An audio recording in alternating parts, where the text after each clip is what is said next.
Alright, I am back once again for another edition of video game reviews here. And this time around, we are going to cover Princess Peach Showtime on the Nintendo Switch.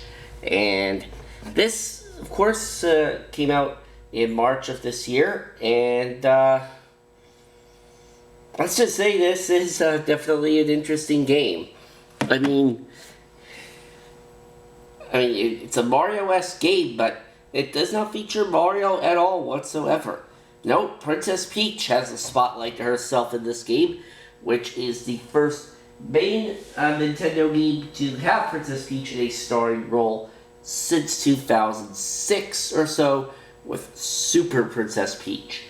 Now, Super Princess Peach I, of course, never played, but whatever. That's neither here nor there. We're talking about Princess Peach Showtime.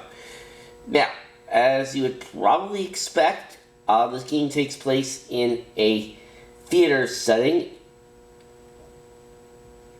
And there are a lot of different transformations that Peach undergoes in this game.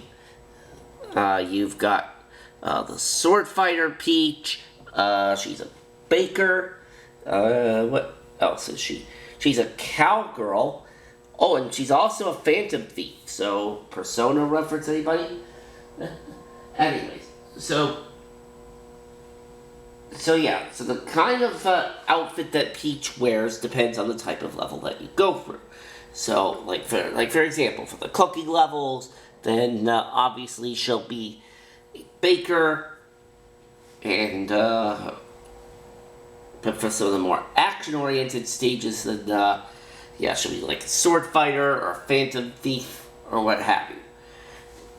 All that to save the theater from the evil clutches of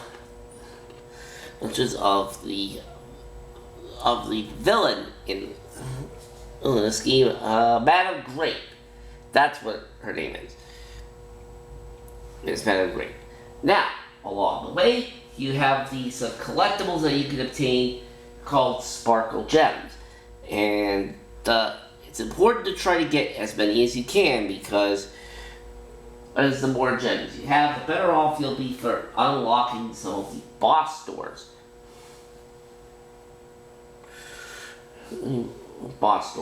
And with each boss you defeat, you unlock another area of the theater. So yeah, you do have to start in the lobby, but you can work your way up. And of course, there's other boss fights that you will encounter in this game, such as like a one with a cat, and what else? Oh, there's also that king-like boss in one of the sword fighter levels. So yeah, overall, it's definitely a pretty interesting game.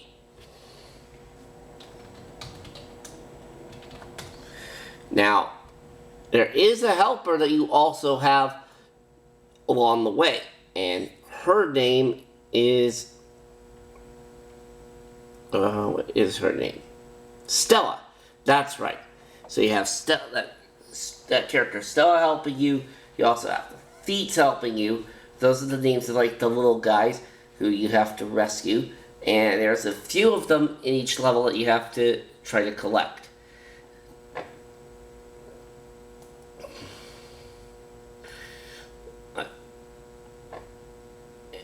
And then, of course, once you've like cleared up all the floors or whatever, then you can confront Madame Grape to take on the final boss. Yeah, Grape is the final boss in this game, and there are multiple phases for that. Now, the final boss's difficulty, well, that kind of depends on if you know what you're doing, but for the most part, it should be fairly easy. Now, you can also get a Heart Charm power-up, which will increase your health and basically turn on easy mode, but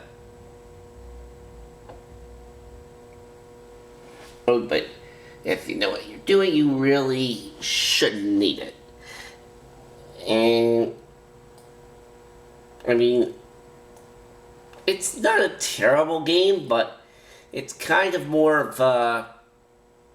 It's a decent game at that.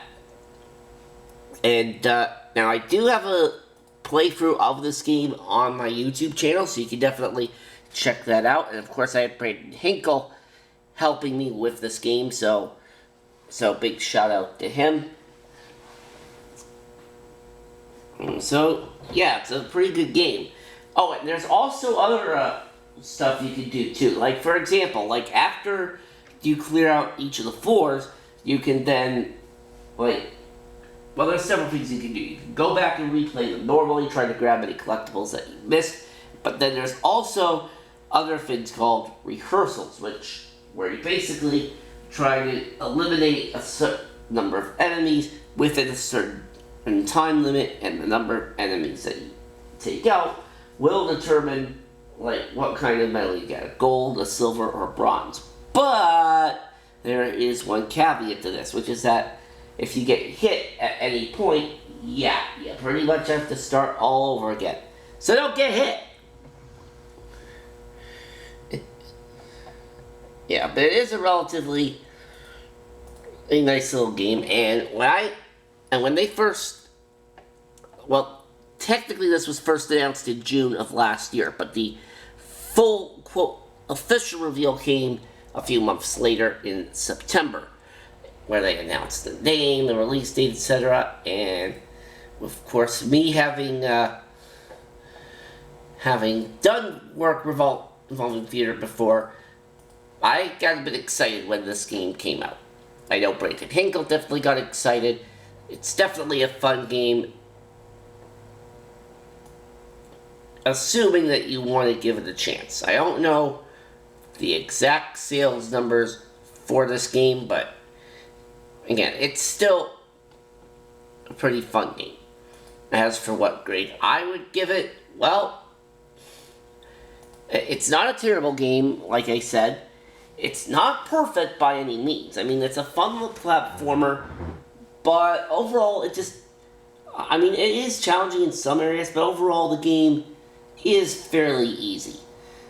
A little too easy, if you ask me. So, I think for that reason, we're going to have to give this game a 6.9 out of 10. So, yeah, like I said, not terrible, but it definitely could be better. I mean, would I want to see a sequel for this on the next system? Sure.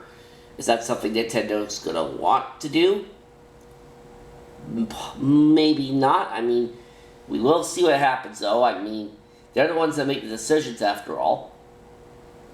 Anyways, so, on that note, that does it for this review of Princess Peach Showtime, and I will see you for another episode soon.